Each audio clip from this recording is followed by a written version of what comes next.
ఓం మహాగణాధిపతయే నమః. ఓం గురుభ్యో నమః. ఓం శ్రీమాత్రే నమః. పరమేశ్వర స్వరూపమైనటువంటి జ్యోతిష, వాస్తు మరియు ఇతర అనేకమైనటువంటి శాస్త్రములను మనకు అందించినటువంటి మహర్షులకి నమస్కారం. హయగ్రీవ హయగ్రీవ హయగ్రీవేతి యోవదేత్ తస్య నిస్సరతే వాణీ జహ్నుకన్యా ప్రవాహవత్.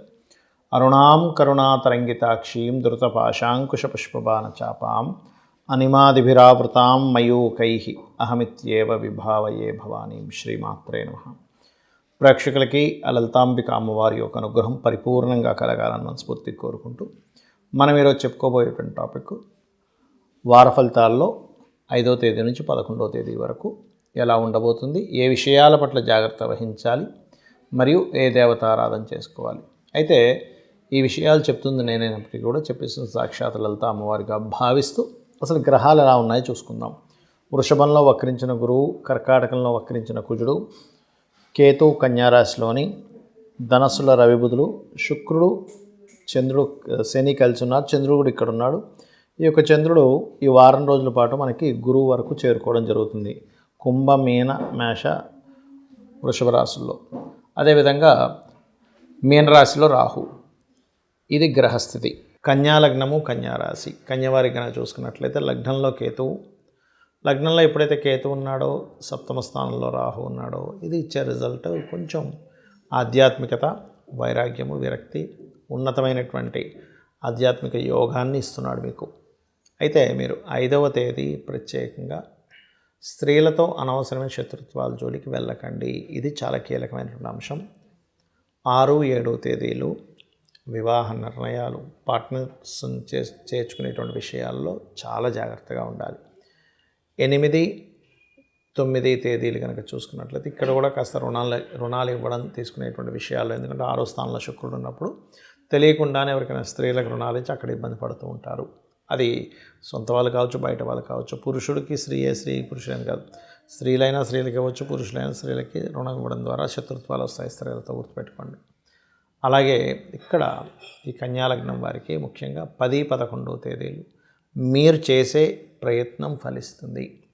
అయితే ఇక ఈ వారం ప్రధానంగా మీకు చూసుకున్నట్లయితే ఉద్యోగంలో రావాల్సిన ధనం రావడానికి అనుకూలంగా ఉంది గ్రహస్థితి.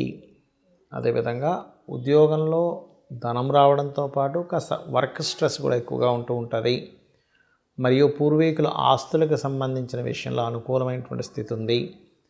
గవర్నమెంట్ కంఫర్ట్స్, ఏమైనా గవర్నమెంట్ కంఫర్ట్స్, గవర్నమెంట్ వెహికల్స్ ఇట్లాంటివి కొంచెం ప్రొవైడ్ అయ్యేటువంటి ఛాన్సెస్ అధికంగా ఉంది మీకు. 6వ స్థానంలో శుక్రుడు, శని ఇద్దరూ ఉన్నందుకు మీరు చేసేటువంటి జాబ్లోనే, మీరు చేసేటువంటి పనిలోనే అక్కడ ఎవరైనా స్త్రీలతో గొడవలు వచ్చే ఛాన్సెస్ ఉంటాయి. ఎందుకంటే అక్కడ ఓన్లీ శుక్రశనులు ఉంటే వేరు, కానీ కుజుడు దృష్టి ఉంది దీని మీద. కావున ఈ యొక్క విషయాల పట్ల కాస్త జాగ్రత్తగా ఉండండి. అలాగే మరొక విషయం ఏంటంటే ఇక్కడ దశమం కానివ్వండి, ఏకాదశి కానివ్వండి, ద్వాదశి కానివ్వండి, అంటే లగ్నం నుంచి అంటే వృత్తి స్థానంలో ప్రజలు ఉందని చెప్పుకున్నాము. లాభస్థానంలో ఉండేటువంటి కుజుడు వక్రించాడు.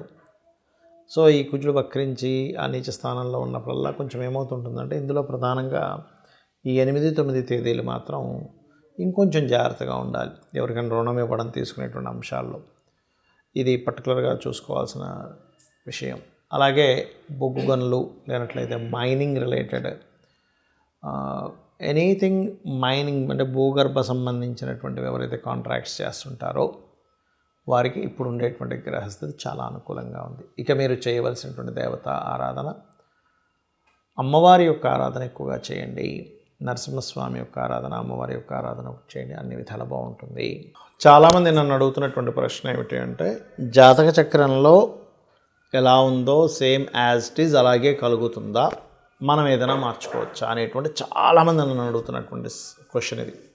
ఒకటే చెప్తాను, మనకి పురాణాలు లేనట్లయితే అనేకమైనటువంటి గ్రంథాల్లో తీసుకుంటే అంతదాకెందుకు దేవి భాగవతమే ఉంది. అందులో వాళ్ళకి రాజ్యము అన్నీ పోతాయి కదా.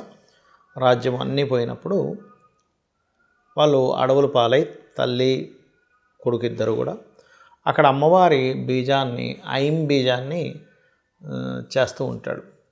అప్పుడు సరస్వతీదేవి రావడం, దాని తర్వాత అలా ఒక్కొక్కటిగా సాక్షాత్ అమ్మవారే ధనుర్బాణాలు ఇవ్వడం, మరియు దాని తర్వాత అతనికి రథం లభించడం, దాని తర్వాత స్వప్నంలో కనిపించి ఒక అమ్మాయితో వివాహం అవ్వడం, ఇదంతా జరిగి మళ్ళీ అతని రాజ్యం అతనికి వస్తుంది.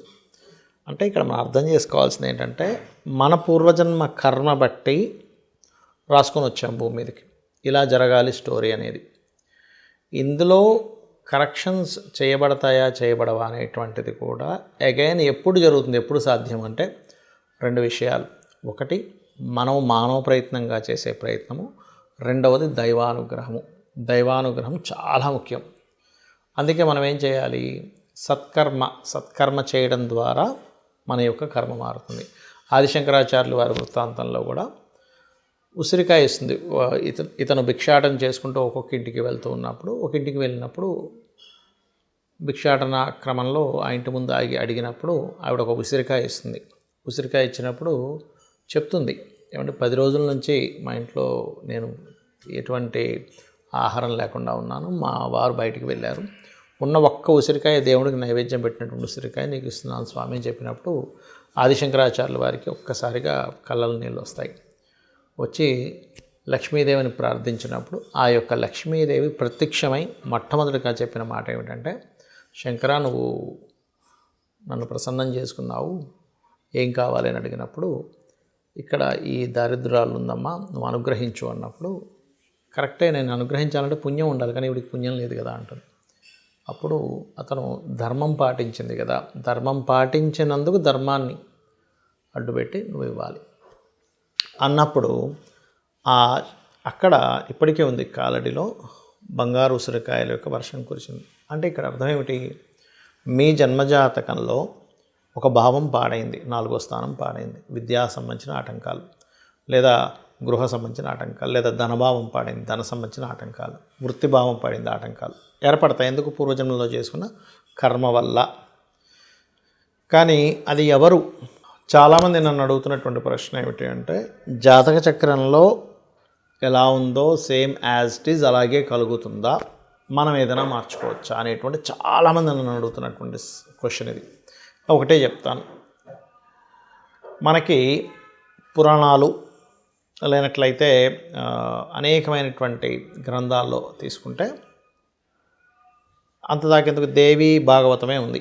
అందులో వాళ్ళకి రాజ్యము అన్నీ పోతాయి కదా, రాజ్యం అన్నీ పోయినప్పుడు వాళ్ళు అడవులు పాలై తల్లి కొడుకు ఇద్దరు కూడా అక్కడ అమ్మవారి బీజాన్ని, ఐం బీజాన్ని చేస్తూ ఉంటాడు. అప్పుడు సరస్వతీదేవి రావడం, దాని తర్వాత అలా ఒక్కొక్కటిగా సాక్షాత్ అమ్మవారే ధనుర్బాణాలు ఇవ్వడం, మరియు దాని తర్వాత అతనికి రథం లభించడం, దాని తర్వాత స్వప్నంలో కనిపించి ఒక అమ్మాయితో వివాహం అవ్వడం, ఇదంతా జరిగి మళ్ళీ అతని రాజ్యం అతనికి వస్తుంది. అంటే ఇక్కడ మనం అర్థం చేసుకోవాల్సింది ఏంటంటే, మన పూర్వజన్మ కర్మ బట్టి రాసుకొని వచ్చాం భూమి మీదకి, ఇలా జరగాలి స్టోరీ అనేది. ఇందులో కరెక్షన్స్ చేయబడవా అనేటువంటిది కూడా అగైన్ ఎప్పుడు జరుగుతుంది, ఎప్పుడు సాధ్యం అంటే 2 విషయాలు.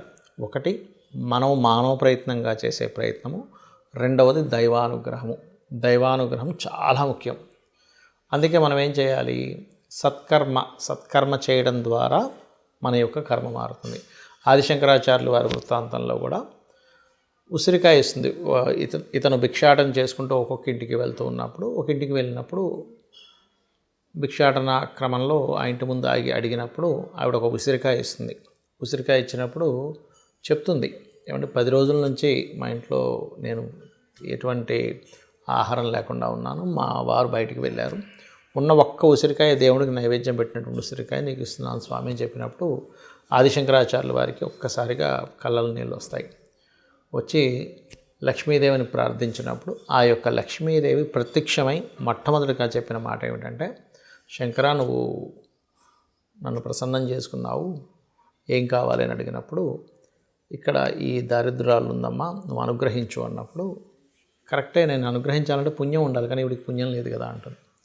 అప్పుడు అతను ధర్మం పాటించింది కదా, ధర్మం పాటించినందుకు ధర్మాన్ని అడ్డుపెట్టి నువ్వు ఇవ్వాలి అన్నప్పుడు అక్కడ ఇప్పటికే ఉంది కాలడిలో బంగారు ఉసిరికాయల యొక్క వర్షం కురిసింది. అంటే ఇక్కడ అర్థం ఏమిటి, మీ జన్మజాతకంలో ఒక భావం పాడైంది, 4వ స్థానం పాడైంది, విద్యా సంబంధించిన ఆటంకాలు, లేదా గృహ సంబంధించిన ఆటంకాలు, లేదా ధనభావం పాడైంది, ధన సంబంధించిన ఆటంకాలు, వృత్తిభావం పడింది, ఆటంకాలు ఏర్పడతాయి. ఎందుకు? పూర్వజన్మలో చేసుకున్న కర్మ వల్ల.